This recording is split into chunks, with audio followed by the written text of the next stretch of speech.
May I come in, sir? Come in. Good afternoon, sir. Good afternoon, बैठ जाइए। Thank you, sir. रानी, अपने बारे में कुछ बताइए। सर, मेरा नाम रानी अहिरवार है। मैं मध्य प्रदेश के विदिशा जिले की निवासी हूँ। मैंने अपनी स्कूलिंग विदिशा से ही की है, अवंतीबाई हाई स्कूल और नालंदा अकेडमी से। उसके बाद मैंने अपना graduation electronics and communication branch में सम्राट अशोक टेक्नोलॉजिकल इंस्टीट्यूट विदिशा से किया है। उसके बाद सर मैंने सिविल सर्विस की तैयारी की।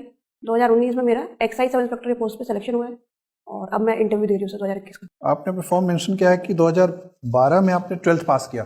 जी सर। नालंदा एकेडमी, ये कहाँ स्थित है? सर, जो जहाँ से मैंने स्कूलिंग की है वो विदिशा में ही स्थित है। तो विदिशा के अंदर किसी स्कूल का नाम नालंदा एकेडमी क्यों है? मे बी क्योंकि सर एक फेमस प्लेस है नालंदा और वहाँ से इंस्पिरेशन उन्होंने लिया है। अच्छा, आप चूंकि उस स्कूल में पढ़ी हैं तो आपने कारण ढूंढने की कोशिश नहीं की? सर यही कारण स्कूल है। बनाने वाले लोगों ने क्या सोच कर किया? जी सर। इतिहास में हम क्या देखते हैं, नालंदा और विदिशा में कोई संबंध दिखता है? सर, नालंदा एक प्राचीन आवासीय विश्वविद्यालय है 6th सेंचुरी की समथिंग गुप्त काल में, और विदिशा एक प्राचीन व्यापारिक शहर है। तो आई एम श्योर सर कि वहाँ पे लोगों का आना जाना, ट्रेड रिलेशन रहे होंगे। ये समानता मैं पाती हूँ। अच्छा, विदिशा का उल्लेख प्राचीन काल में सबसे पहले कब मिलता है? सबसे पहले सर ब्रह्म पुराण में भद्रावती नाम से विदिशा का उल्लेख मिलता है सर। अच्छा, और उसके बाद किन किन महत्वपूर्ण ग्रंथों में उल्लेख मिलता है इसका? उसके बाद सर अलग अलग ग्रंथों में अलग अलग नाम से वर्णन मिलता है।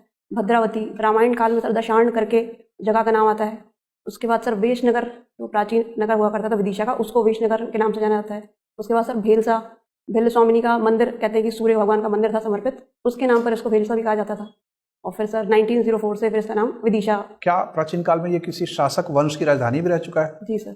सर शुंग काल में ये जो पुष्यमित्र शुंग थे, उन्होंने अपने बेटे अग्निमित्र को यहाँ पे शासन करने के लिए भेजा था। अग्निमित्र की कहानी पर कालिदास ने एक रचना की है। जी सर। क्या नाम है इसका? सर उसका नाम है मालविका अग्निमित्रम, जिसमें उन्होंने मालविका और अग्निमित्र की जो कहते हैं प्रेम कहानी है उसका वर्णन किया है। मालविका कौन थे? Sorry sir.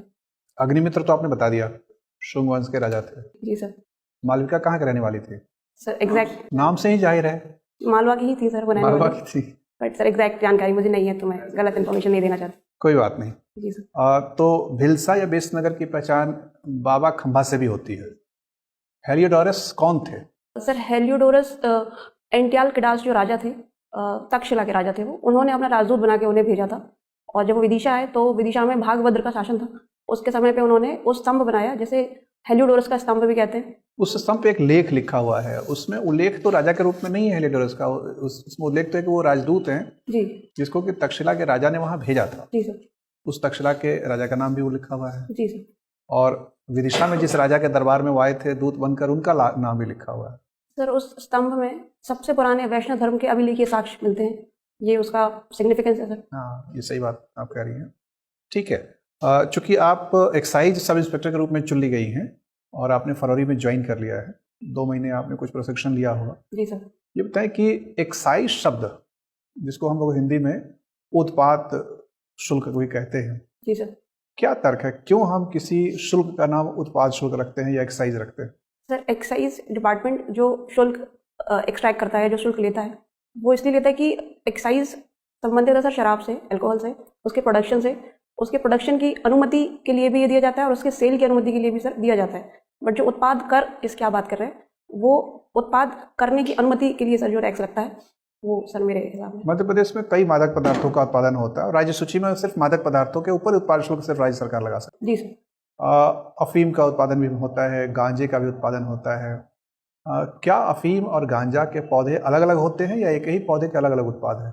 सर अफीम का पौधा अलग होता है और गांजे का पौधा अलग होता है सर। अफीम से कौन कौन से उत्पाद निकलते हैं? सर अफीम से, अफीम ओपियम जैसे कहते हैं वो, इसके अलावा इसको और कंसंट्रेशन फॉर्म में जब बना लिया जाता है तो चरस, हेरोइन, ये सारे उत्पाद उसी से बनाए जाते हैं सर। और एक और सर उत्पाद बोलता है कि जो उसका फ्लावर होता है और जो उसका फ्रूट होता है, जैसे डोडा कहते हैं सर, उसको भी सर लोग यूज़ करते हैं पानी में बॉईल करके, उसको भी सेल होती है सर उसकी। तो ये अफीम से होता है सर। और गांजा तो सर एक ऐसा प्लांट होता है कि जिसमें सर फ्लावर नहीं होते हैं। गांजा और भांग समवट सिमिलर एक ही फैमिली के प्लांट होते हैं सर, बट गांजे में फ्लावर नहीं होते हैं सर, और वो मेल वैरायटी का पौधा माना जाता है। तो सर ये डिफरेंस होता है, और वो पत्तियाँ होती है उसमें सर, और उस पत्तियों का यूज़ किया जाता है नशे के लिए सर। इनमें से किनका उपयोग औषधि या दवा बनाने के लिए भी होता है? सर अफीम का उपयोग किया जाता है, जैसे मॉर्फिन बनाई जाती है, जो पेन रिलीफ के लिए काम आती है सर। ठीक है, धन्यवाद।